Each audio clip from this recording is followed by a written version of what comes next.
ጤና ይስጥልን ክቡራን የኤቢን ዜና ቻናል ተመልካቾች፣ ሰበር ዜናዎችን ይዘን ቀርበናል። በቅድሚያም አርዕስተ ዜናዎች።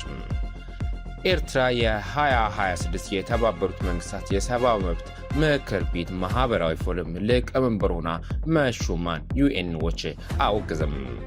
ትራምፕ በመውለድ የሚገኝ ዜግነትን ለመገደብ 2 አዳዲስ ትዕዛዞችን አስተላለፉ። ውድ ተመልካቾቻችን ወደ ዝርዝር መረጃው ስንገባ ዜናዎችን ማቀርብላችሁ ጌታው ቃልማን ደፍሩስ ነኝ። ሳብስክራይብ ማድረጎን እንዳይረሱ።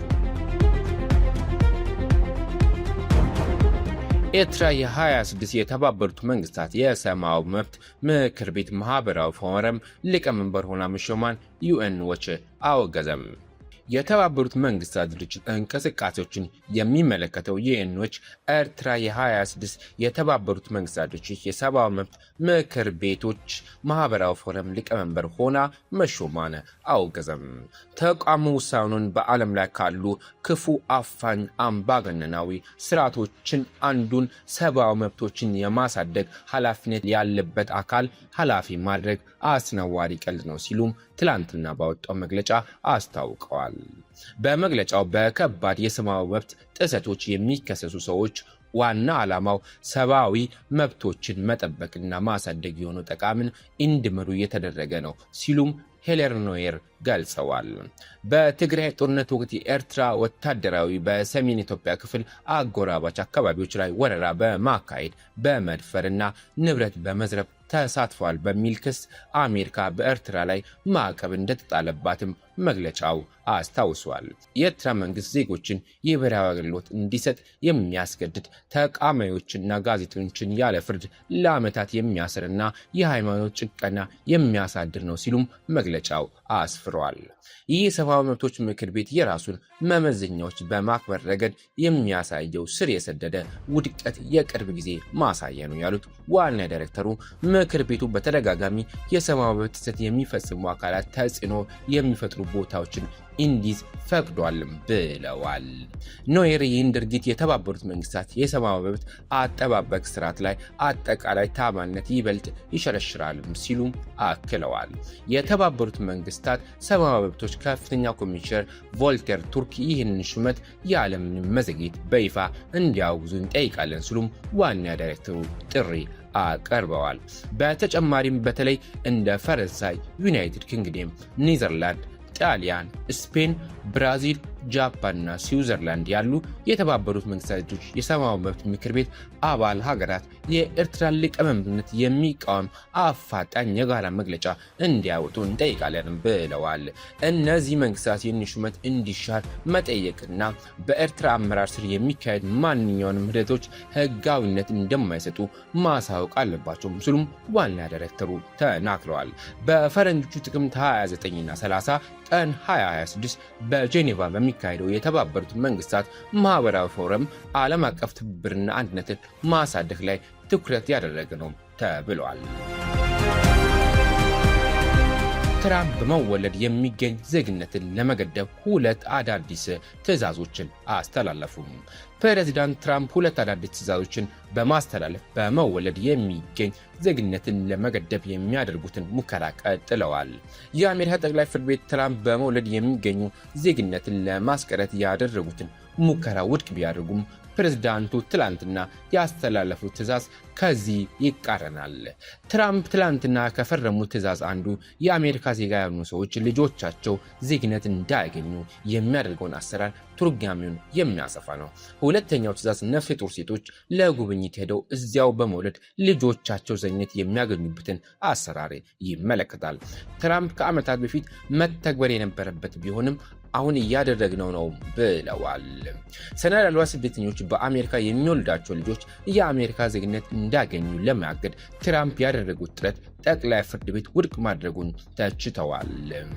ይህ ህግ በአሜሪካ ለ150 ዓመታት ያስቆጠረ ነው።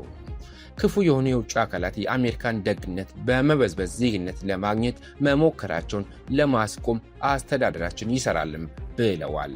ፕሬዝዳንት ያስተላለፏቸው ትዕዛዞች አሜሪካዊ ካልሆኑ ወላጆች የሚወለዱ ልጆች ዜግነት የሚያገኙበትን አሰራር ይገድባል።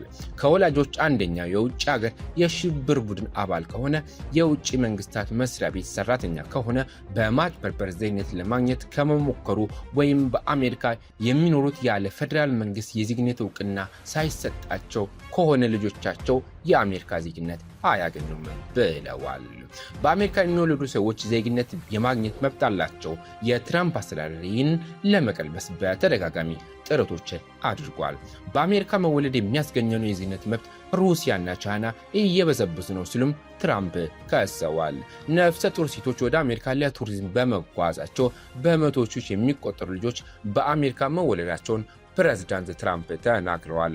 ገለልተኛ የጥናት ተቋም የሆነው የኢሚግሬሽን ፖሊሲ ኢንስቲትዩት እንዳለው በየዓመቱ አሜሪካ ለቱሪዝም ሄደው ከሚወልዱ ነፍሰ ጡሮች የሚወለዱ ልጆች ከ22000 እስከ 26000 ይደርሳሉ ብለዋል። የመንግስት አሃዝ እንደሚያሳየው በአውሮፓውያኑ 24 የውጭ ሀገር ዜጎች ከሆኑ እናቶች 9600 ልጆች ተወልደዋል ብለዋል። የአገር ውስጥ ደህንነት አማካሪና የዋይት ሃውስ ምክትል ኃላፊ ሰዎች ቱሪስት ነን ብለው በማስመሰል ይመጣሉ በማለትም ትራምፕን እንደሚደግፉ ተናግረዋል። እውነተኛ እዚህ የመጡበት ምክንያት ግን ልጅ ለመውለድና ዜግነት እንዲያገኙ ለማድረግ ነው። ከሀገራችን ውጡና ልጆች ውለዱ ሲሉም አክለዋል። እነዚህ ልጆች የአሜሪካውያን መብት የሆነ መምረጥና ደህንነትን ጨምሮ ሌሎች ጥቅማ ጥቅሞችን እንደሚያገኙ ገልጸዋል። ፕሬዝዳንቱ በስደተኛና ብሔራዊ ድንጋጌ መሰረት ወደ አሜሪካ ለቱሪዝም የሄዱ ነፍሰ ጡር ልጆቻቸውን የአሜሪካ ዜግነት የሚሆኑበትን መብት መቀልበስ ይችላሉ ብለዋል። ወደ አሜሪካ የሚገቡበት አሰራር ላይም ገደብ ሊጥሉ ይችላሉ በሚል ተናግረዋል። የአሜሪካ ሕገ መንግሥት 14ኛ አንቀጽ አሜሪካ ውስጥ መወለድ ዜግነትን እንደሚያስገኝ ይደነግጋል። ጉዳዩ ወደ ጠቅላይ ፍርድ ቤት ከተወሰደ በኋላ ፍርድ ቤቱ የትራምፕን ውሳኔ ሕጉን እንደማይቀለብስ አስታውቀዋል። ፕሬዝዳንት ትራምፕ አሜሪካ የሚኖሩ የሚሰሩና ዜግነት የሚያገኙ ሰዎችን ለመገደብ የሚያደርጉትን እንቅስቃሴ ላይ ጫና ያሳደረ ውሳኔም ነው ተብሏል። ፍርድ ቤቱ መጥፎ ውሳኔ ነው ያሳለፈው፣ ፊታዊ አይደለም ሲሉም ፕሬዝዳንት ትራምፕ ተችተዋል። በመወለድ የሚገኝ ዜግነት አገራችን እየጎዳ ነው ያሉት ፕሬዝዳንት ትራምፕ ይህንን አሰራር እንደሚያስቆሙም ገልጸዋል። በካሊፎርኒያ ዴቪስ ስኩል ኦፍ ሎው የሚሰሩት ፕሮፌሰር ጋብርኤል ችን ለቢቢሲ እንደገለጹት የትራምፕ ትዕዛዞች ጠንካራ ሕጋዊ መሰረታዊ ጥያቄዎች ያስነሳሉ ይለዋል። ሰዎች ልጅ ለመውለድ በሚል ወደ አሜሪካ እንዳይገቡ ማድረግ እንደማይቻል ይናገራሉ። አንድ ልጅ አሜሪካ ከተወለደ በኋላ ፕሬዝዳንቱ ዜግነት መከልከል የሚችሉበት ስልጣን የለም ሲሉም ይናገራሉ። የትራምፕ ውሳኔ በጠቅላይ ፍርድ ቤቱ ውሳኔም መቀልበሱንም ያክላሉ። ክቡራን ተመልካቾቻችን ለሰዓቱ ያዘጋጀናቸው ዜናዎች ይመስሉ ነበረ። ከጥቂት ሰዓታት በኋላ በሌሎች መረጃዎች እስከምንገናኝ መልካም ጊዜ እያለን ኢቢኤን የዜና ቻናልን ላይክ እና ሰብስክራይብ ያድርጉ። እንዲሁም የደወል ምልክቱን ይጫኑ። አስተያየቶን በኮሜንት ሴክሽን ላይ ያስቀምጡልን።